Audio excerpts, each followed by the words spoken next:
Hello बच्चों, let's read the question. Question says if limit x tends to 0 ln 3 plus x minus ln 3 minus x divided by x is equal to k, then the value of k is option A is 0, option B is minus 1 by 3, option C is 2 by 3, option D is minus 2 by 3. Given function की हमें limit find out करनी है. Limit k दी गई है और k की value find out करनी है. फर्स्ट वी सीधा की कॉन्सेप्ट. देखिए, हम इनडिटर्मिनेंट फॉर्म के बारे में यहां पढ़ेंगे.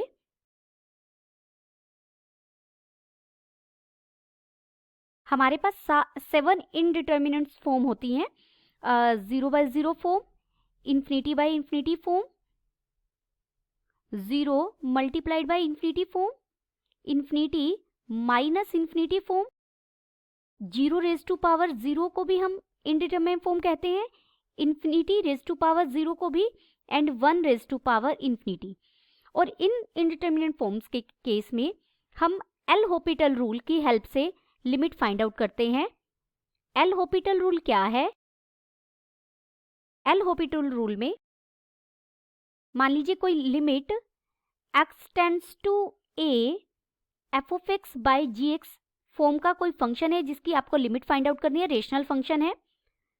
और ये एंड इफ जब आप x की जगह a सब्स्टिट्यूट करें और g में भी x की जगह a सब्स्टिट्यूट करें, इट गिव्स 0/0 फॉर्म दे या ये इन्फिनिटी बाय इन्फिनिटी फॉर्म दे. तो हम कैसे सॉल्व करते हैं? Then limit L'Hopital rule हमें बताता है x tends to a f of x by g of x की लिमिट इक्वल होगी limit x tends to a f dash x, यानी जो ऊपर फंक्शन न्यूमरेटर में आप उसका भी डेरिवेटिव कर दीजिए और जो डिनोमिनेटर में फंक्शन है उसका भी डेरिवेटिव कर दीजिए. और ये प्रोसेस आप कब तक कर दिए?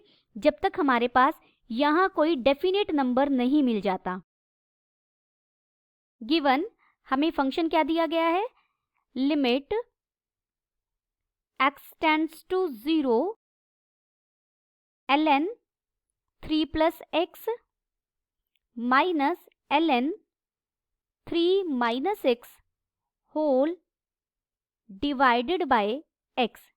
अगर यहाँ आप x की जगह 0 पुट करें, देखिए ये जो ऊपर फंक्शन दिया गया है ये मेरा fx फंक्शन है और जो डिनोमिनेटर में दिया गया है ये फंक्शन मेरा gx है. अगर आप डायरेक्ट लिमिट पुट करें तो ये बन जाएगा ln 3 माइनस ln 3, यानी जो fx फंक्शन है वो भी क्या हो गया? 0, उसकी वैल्यू भी. और डिनोमिनेटर में x की जगह जब मैंने 0 रखा तो ये भी हो गया 0. तो ये क्या बना रहा है? 0/0 फॉर्म बना रहा है. We get indeterminate form 0/0.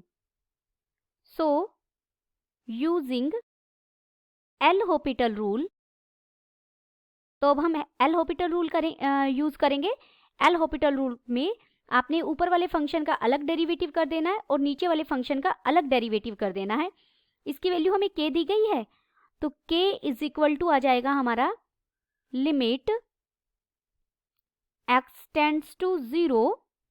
देखिए ln 3 प्लस x का आप डेरिवेटिव करेंगे तो वो बन जाएगा 1/3 प्लस x, बीच में माइनस का साइन है, इसका आप डेरिवेटिव करेंगे तो ये बन जाएगा 1/3 माइनस x, और माइनस x की वजह का डेरिवेटिव -1 भी आएगा, डिवाइडेड बाय डिनोमिनेटर में जो फंक्शन है उसका आप डेरिवेटिव करेंगे. x का डेरिवेटिव x के रिस्पेक्ट में क्या हो जाएगा? 1.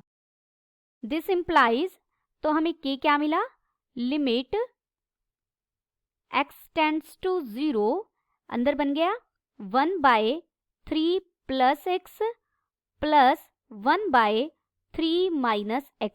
अब डायरेक्ट सब्स्टिट्यूशन का यूज करेंगे. x की जगह अगर मैं डायरेक्ट सब्स्टिट्यूट कर दूं 0 तो ये बन जाएगा 1/3 प्लस 1/3, इट गिव्स 2/3. तो k की वैल्यू हमें कितनी मिल गई? 2/3. Therefore k is equal to 2/3. This implies option कौन सा सही हो गया हमारा? C. Option C is correct. Option C is correct and all other options are incorrect. Hope you understood it well. Best of luck.